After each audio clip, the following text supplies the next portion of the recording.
जद सुनही को भोजन दीना, दीदार हुए बाजीद अकीना। बाजीद का एक प्रमाण से कि एक बुढ़िया रोटी ले जाओ थी खेत में।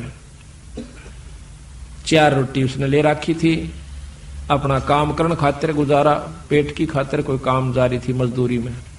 आगे बाजीद नाम के संत भक्ति कर रहे थे।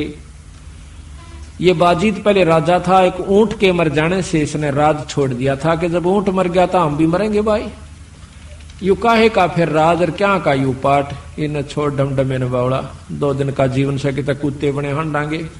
इस बात का उद्देश्य रखते हुए उसने राज छोड़ दिया था, भक्ति करा करता था।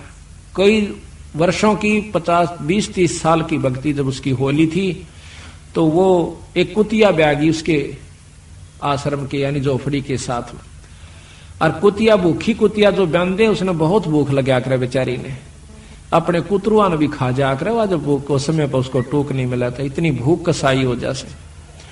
तो कहते हैं कुतिया का ब्याना हुआ और वो उसका आश्रम की तरफ भाग्या आना हुआ, भूखी मरे। देख लिया उसने भी कुतिया ब्याई से 4, 5, 6 बच्चे से। इसी समय वह बुढ़िया आ जाती है वहां पर, राई रास्ते में सारे का रास्ता था। उस माई ने कहा, माई को कहने लगा वो बाजीद, माई माई आखा महाराज के एक बात सुनना।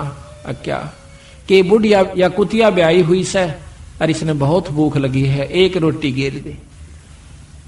अब बुढ़िया बहुत शानी थी, वानो बोली महाराज मेरी खून पसीने की कमाई है, नो कुकर गिर दो, अग जो चाहे सो ले ले, अग वचन दे दे, अग दे दिया।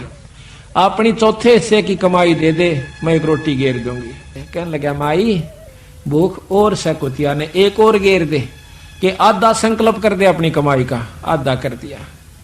उसकी तो सारे जन्म की कमाई और बुढ़िया ने कहा आधा संकल्प कर दे। उसने दया देखी उस जीव की, आकि ये बालक मर जाएंगे, कुतरू मर जाएंगे बेचारी के, देखी जाएगी हमारे भाग में होगा तो फिर कमाई हो जाएगी। और कुतिया फिर इसी प्रकार लपक रही है। भाव ये से कहने का कि चौथी रोटी भी गिरवा दी, सारी कमाई उसको दे दी, ले माई।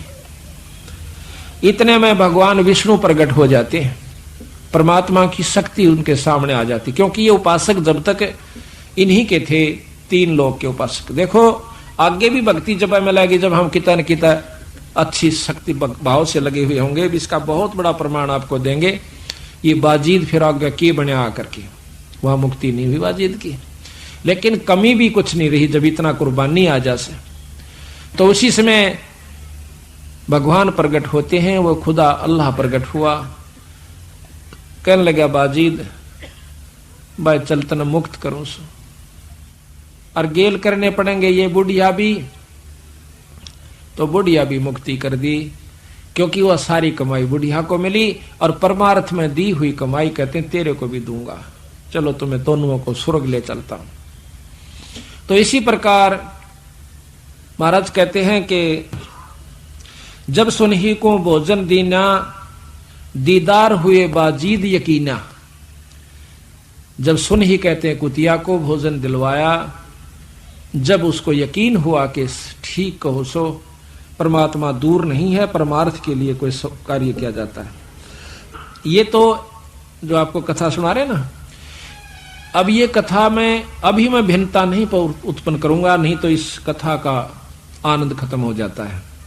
आगे चल के आपको बताएंगे कि इस तरह की भी कमाई को लुटा देना भी अज्ञानता का ही प्रमाण होता है।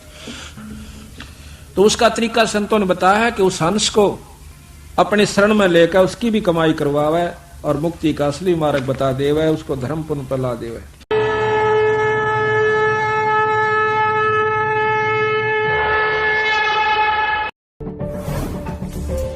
इस वीडियो के बारे में अपनी राय नीचे कमेंट सेक्शन में हमें बताएं और अपने दोस्तों के साथ ये वीडियो शेयर करना ना भूलें। हमसे जुड़े रहने के लिए हमारे YouTube चैनल को सब्सक्राइब करें और नई वीडियो की नोटिफिकेशन के लिए बेल आइकॉन को दबाएं। अगर आप ये वीडियो Facebook पर देख रहे हैं तो लाइक जरूर करें और ज्यादा से ज्यादा शेयर करें। धन्यवाद।